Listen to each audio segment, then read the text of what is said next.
Joining us right now here on the Rich Eisen Show, first time as the GM and head of football operations of the Carolina Panthers, Dan Morgan here on the Rich Eisen Show. Good to see you, Dan. How are you? Good. How you doing, Rich? I'm good, man. I want to hit the Wayback Machine with you first. So, all right. Okay, let's do this. So is it true you were the first freshman linebacker to start at Miami since Ray Lewis did it? Is that a true story, Dan? Yeah, it is. True story. Okay. Yep. Now, was Ray like reaching out to you when you were like a freshman kid coming out of the state of Florida like you were playing at Miami? Did he reach out to you, or you had to play first before you ever heard from him? No, I think I had to play first a little bit before, Ray kind of talked to me and got to know me a little bit. But I mean, the tradition of Miami linebackers, to be able to play as a freshman, it was pretty sweet. And to follow up a guy like Ray Lewis and Nate Webster, Michael Barrow. It was pretty cool. So feels like ages ago, though. I know, I'm sure. But I just dig this sort of stuff, man, because you played for Butch Davis. You won the Sugar Bowl, right, back in the day. And I'm just looking. Guys, the quarterback, Ken Dorsey. Yep. The pass catchers, Andre Johnson, Santana Moss, Reggie Wayne, Jeremy Shockey, with Clinton Portis in the backfield, right? That was you want to know the crazy part about it is Andre Johnson. Yeah. He was on our scout team. So our scout team was Andre Johnson. Yeah. Willis McGahee was the running back, and then we had Bryant McKinney and Vernon Carey on our offensive line on the scout team. So yeah, we were pretty stacked to say the least. Yeah, I'm looking at the stats here. Actually, you're right. Andre Johnson had 3 catches for 57 yards that year. Yep. Yeah, he was on the kickoff team. Crazy as that is. No, I know. By the way, I'm carrying the water for Irv. I know Michael Irvin would say, talk about Miami first, so I want to talk about you back in the day. Why did you get into this side of the business, Dan? Like, walk me through that process. Yeah, for you. It's a good question. So when I got done playing, I took a couple years off, and I got a call from Trent Kirshner, who's the player personnel director out with the Seahawks, and he said, "Hey, I always thought that you'd be a good scout when I was with you in Carolina. You were a player, and he's like, would you have any interest in coming out and doing an internship out there?" And I was like, I really haven't thought about it. It's not something that I ever thought that I would do. And my wife was like, "Hey, why not go out and, just see if you like it. The worst case scenario, you don't do it and you can come back home and, really do whatever you want." So to say the least, I went out, took a flight out to Seattle, did an internship during the summertime. And I absolutely just loved being around the guys, back around football, putting a roster together, and, just being around the guys again. So, to John Schneider, he hired me the next season, and, I really haven't looked back since. Yeah, man. And then, obviously you go from the Seattle organization to the Bills organization, and then hired to do what you're doing right now at one of the tops of the flow chart for the team that drafted you, man. I mean, do you ever take a minute? Again, I know you said that things, when I just mentioned your college days, you say it feels like a million years ago. Would you ever take a minute to go, this is pretty wild? The team that drafted me, a first rounder, played a Super Bowl, first ever Super Bowl, for this franchise? I think like initially when I came back in this building, I was, definitely to be back in this building and around people that, were still here when I was a player. It was pretty cool coming back in here, and, it was kind of surreal when I first stepped back in here, but that's kind of worn off, and, just kind of in a new career, really excited about our team and the direction that we're headed. And exciting times here. Everybody's really excited about the direction that we're headed. All right, and let's talk about that. Dan Morgan here on the Rich Eisen Show. This first time we've, I think, been able to have a conversation like this on this program. So excuse me for hitting the Wayback Machine again. Why Dave Canales? And honestly, the first big move for you. You were just there fresh in your role, and you made this move that honestly nobody in my end of the business saw coming. Why him? Dan? So we worked together in Seattle, and our offices were actually a couple doors down from each other. So, Dave and I knew each other really well. We had a really good relationship. He was doing a great job down there in Tampa. Just a really bright mind, a guy that brings a lot of energy and a lot of passion for what he does.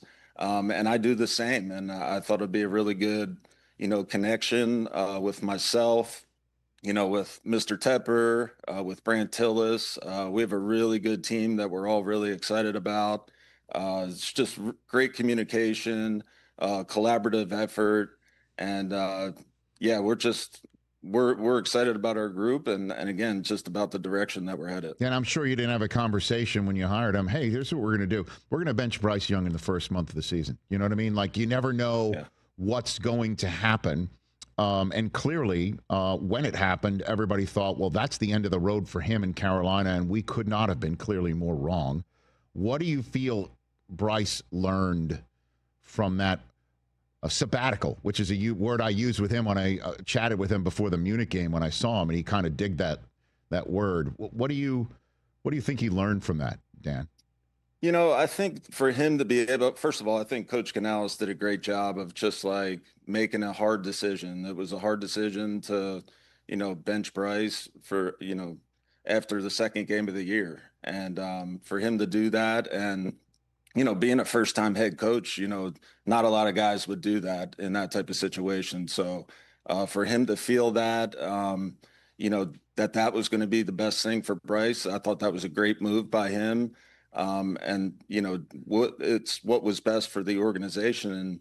And Bryce, he took it running, and he was out there. It gave him a chance to sit back, watch Andy Dalton out there in the huddle, run the huddle, and just take a step back and just take a deep breath, relax a little bit, and just kind of gather his thoughts. Because we knew he was going to come back at some point, and we knew he was going to play good. So. Bryce is a competitor. He's one of the hardest workers that I've ever been around. I knew that this wasn't going to keep him down for long. He's resilient. He loves the game. He's just passionate about everything that he does. So to see him come back and end the season the way he did, it was awesome to see. And it was actually really just a proud moment for myself and just the organization to know that we have our franchise quarterback. Yeah, I mean, and he played very well in that Munich game against the Giants. And one thing that Dave Canales said to the group, the broadcast meeting before the game, Dan, is he said, I know it's going to be confirmed that we're in the right direction, we're heading in the right direction, and that we're arriving in the right direction when I see the players' personalities show up on the field. My first thought was that's a very Pete Carroll thing to say, number one. Yep. Number two, then in the game, Bryce Young got a first down with his legs, and he hopped up and he gave one of those first down moves, which I hadn't really seen him sort of get into. And I'm wondering if you saw the same thing, with Thielen coming back and you guys damn near, coming up with a massive win at the end of the season. Unfortunately, couldn't against playoff teams, Dan. You know what I mean? Like, right. I'm wondering if you saw that and you think that's spilling into 2025. Yeah, just watching him back at Alabama, it reminded me of the Bryce that I watched in Alabama. He had the swag, he had the presence, just everything about him exuded, a winner. And his teammates believed in him. He believed in himself. And we ended the season in a great way. And we expect to come into the 25 season. Of course, we got to put the work in, but our expectations, are high for ourselves. But again, we got to put the work in, and I know we will. Yeah, near misses against the two Super Bowl combatants. So what is your level of expectation for 2025? Dan Morgan. Yeah, I think expectations this year are the same that they're going to be every year. We want to win the NFC South. We want to get a home playoff game, and we want to compete for championships. We want to build a consistent winner around here that the fans can be proud of. And it's too much losing around here in the past. And me being a former Carolina Panther, we got to get back to winning. And again, we got to put the work in, and I know we will. And it's starting right now. And in OTAs, we just finished OTAs, and then on the mini camp next week. And we'll just keep building from there. All right, let me keep turning pages back, though, even though you're turning them forward. The draft. Let's talk about the draft, Dan Morgan. How close were you to trading your pick? How much was your phone going off the hook when that was happening, Dan? It was, we were definitely exploring the options. And again, we're always going to do what's best for the organization. And, we felt like if we could get a boatload of picks, a bunch of future picks that could really set us up for the future, that's something that we wanted to explore. But at the same time, there was a lot of conviction in the building for T-Mac. And, we didn't want to lose our guy at the end of the day. So, that decision came down to, hey, it wasn't enough draft capital for a guy that we really liked and we see a big future for. You're referring to Tet McMillan out of Arizona, the first receiver you took off the board there. Why him over everyone else, Dan Morgan? Yeah, I think when you watch his tape, obviously the size, the catch radius, how smooth he is, some of the best hands that I've ever been around. Just to see him, the competitor that he is, how smart he is, there's just so much to like about him. So we felt like, adding him to our receiver room along with Xavier Legette, Adam Thielen, Jalen Coker, and a bunch of the young guys that we have, we're really excited about that group. Yeah, I'm glad we didn't chat before the draft. I would have told you about the red flag of both of us being in zone one on the same flight to Green Bay. I beat him to the door, Dan. My feet were faster. Can't let him do that. You know what I mean? Like, I shouldn't be, zone wanting him like that, Dan. You know what I mean? Yeah. Just let him know. Yeah. Okay. I'll let him know. Yeah, it doesn't look good for him. Jimmy Horn Jr. is another kid that I spoke to before the draft. Did you chat with Prime about him, Dan Morgan? You know what? Some of our scouts did. I didn't personally. Right. But just, myself being around him, in the pre-draft process, just getting to know Jimmy as a person, just kind of what he's been through, where he grew up, and just the adversity that he's been through. I really wanted him. We wanted him as an organization just to add another player with speed and dynamic traits. And again, he's a great kid as well. All right. Before I let you go, Dan, just a couple of memory lane moments as well. First things first. How would you have stopped the tush push back in the day? You're standing back there in the middle of the Carolina. I mean, what do you got for me? I think it's, we had Chris Jenkins. He was our biggest defensive lineman. That's so right. He would have had to, he would have had to be a beast. But I mean, it's hard to stop. It's one of those things that they perfected and, it's definitely hard to stop. Okay. And where do you stand on that issue? About that? Yeah, I think obviously I think you guys know where our vote was, right. But I really don't want to get into why we voted against it. It was just something that we felt was best for us and our organization. Okay, so then let's move on to my last question. Your favorite Steve Smith story? Let's go, Dan. Let's roll. Oh man, come on now. I work with the man. I've been around him for a very long time, and I got to get one from you. Dan All right, Morgan. I'll give you a funny one. Okay. So, Steve, obviously he's a prankster. Okay. So we're in the locker room one day and he dumps a bucket of ice over the bathroom stall onto Brandon Short, the former Penn State linebacker. Brandon did not like that and he busted out of the stall and I thought he was absolutely going to kill Steve. So yeah, it was a pretty funny moment to where, there's what you don't see Steve kind of like, oh man, maybe I made the wrong decision right there. You don't see him do that very often, but when Brandon came out of that stall, he busted out of there. Steve was like, I probably shouldn't have done that. He showed off his Hall of Fame burst, is what you're saying.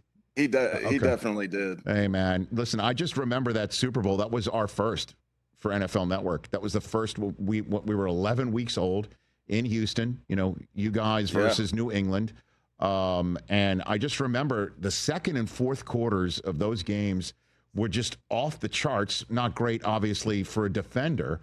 Yeah. But I just remember, Delhomme winging it. I remember Muhsin Muhammad making the catches, obviously with Steve Smith You got the current head coach of UCLA football doing his thing right now. You know, I still can't watch that tape. You can't? To this day, no, definitely. But luckily, I went to Seattle, and as the pro director out there, got myself a Super Bowl ring. There you go. Definitely, that helps a little bit. But as a player, to lose a game on a last second field goal, I still can't watch it. I bet. Certainly, but it's not like any slouch beat you, Dan, right? I mean, and I don't know if that's any consolation in that regard, and also the fact that you're now in position to bring that Lombardi and put it in that on those shelves behind you. Replace that mug over your right shoulder with a nice shiny object. Yep. What do you think? Yeah, and that's the goal. That's the goal, and that's what we're all working towards. And we feel like we got the right head coach, the right quarterback, and just the right team in place. And we're going to keep building this thing, and be aggressive in building it too. So, I think bright times ahead here in Carolina. Dan Morgan, thank you for the time. Great to catch up with you. Let's do this again before the season if you're so inclined. Appreciate it. Sounds good. Thanks for having me. You got it. That's the GM and president of football operations, the Carolina Panthers, Dan Morgan. Catch the Rich Eisen Show live weekdays from 12 to 3 p.m. Eastern on Roku Sports Channel in the U.S.